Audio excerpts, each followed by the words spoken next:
পাকিস্তানের করাচি বন্দর থেকে সরাসরি চট্টগ্রাম বন্দরে এসেছে একটি কন্টেইনার জাহাজ। বিষয়টিকে ঐতিহাসিক বলছে ব্রিটিশ সংবাদ মাধ্যম ইন্ডিপেন্ডেন্ট। কারণ ১৯৭১ সালের স্বাধীনতা যুদ্ধের পর সরাসরি কোনো পণ্যবাহী জাহাজ পাকিস্তান থেকে বাংলাদেশে এসেছে।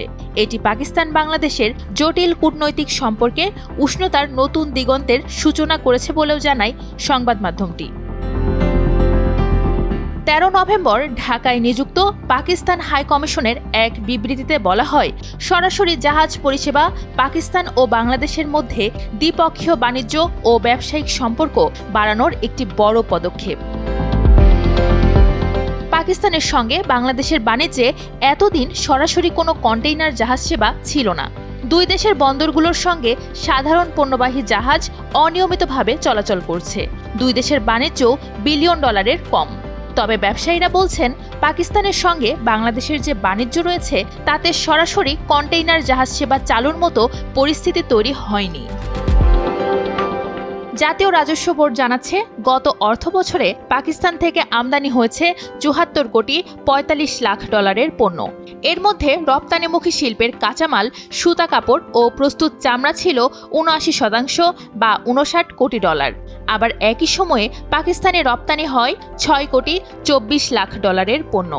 রপ্তানির তালিকায় রয়েছে কাঁচা পাট, ওষুধ, হাইড্রোজেন পার অক্সাইড, চা ও তৈরি পোশাক। গত অর্থবছরে পাকিস্তান থেকে মোট আমদানি পণ্যের পরিমাণ ছিল ১৬ লাখ টন। এর মধ্যে কন্টেইনারে আনা হয় এমন পণ্যের পরিমাণ ছিল ৩ লাখ টনেরও কম। আগে দেশটির পণ্য চট্টগ্রাম বন্দরে পৌঁছানোর পর শতভাগ কায়িক পরীক্ষা করা হতো। তবে এক প্রজ্ঞাপনে তা তুলে নেয় এনবিআর। বাংলাদেশ শিপিং এজেন্টস অ্যাসোসিয়েশনের সভাপতি সৈয়দ মোহাম্মদ আরিফ প্রথম আলোকে বলেন, পাকিস্তানের সঙ্গে আমাদের বাণিজ্য খুব বেশি নয়।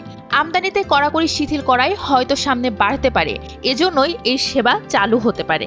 কন্টেইনার জাহাজের সেবা প্রথমবার হলেও দুই দেশের বন্দরগুলোর সঙ্গে সাধারণ পণ্যবাহী জাহাজ অনিয়মিতভাবে চলাচল করছে। শিপিং সূত্র জানায়, একটি কন্টেইনার জাহাজ দিয়ে নতুন এই সেবা চালু করেছে দুবাই ভিত্তিক কন্টেইনার জাহাজ পরিচালনাকারী সংস্থা ফিডার লাইন্স ডিএমসিসি। সংস্থাটির ওয়েবসাইটে বলা হয়েছে, গ্রুপটির পাকিস্তানের করাচির সঙ্গে ব্যবসা রয়েছে। বাংলাদেশে কর্ণফুলী লিমিটেডের সহযোগী প্রতিষ্ঠানে রিজেন্সি লাইন্স লিমিটেড এই সংস্থার বাংলাদেশে স্থানীয় প্রতিনিধি হিসেবে যুক্ত হয়েছে। গ্রুপটির একজন কর্মকর্তা বলেন, নতুন এই কন্টেইনার জাহাজের পরিষেবা শুধু পাকিস্তান বাংলাদেশের মধ্যেই সীমাবদ্ধ নয়। আরও ৪টি দেশ, ইন্দোনেশিয়া, মালয়েশিয়া, ভারত ও সংযুক্ত আরব আমিরাতের বন্দর থেকেও পণ্য আনা নেওয়া করবে। এই রুটে পণ্য একবার আনার জন্য ৩৮ দিন সময় লাগবে, আর পণ্য আনা নেওয়া মিলে পুরো যাত্রা শেষ করতে সময় লাগবে ৭৬ দিন।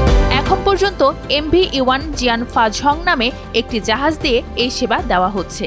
বন্দর সচিব মোহাম্মদ ওমর ফারুক বলেন, এই জাহাজটিতে করে মঙ্গলবার চট্টগ্রাম বন্দরে আমদানি হয়েছে ৩৭০ একক কন্টেইনার। চট্টগ্রাম বন্দর থেকে নেওয়া হয়েছে ২৮৯ একক কন্টেইনার। এর মধ্যে পণ্যবাহী কন্টেইনার ছিল একটি, বাকিগুলো সব খালি কন্টেইনার। তবে পাকিস্তান থেকে কী পণ্য এসেছে তার বিস্তারিত জানা যায়নি।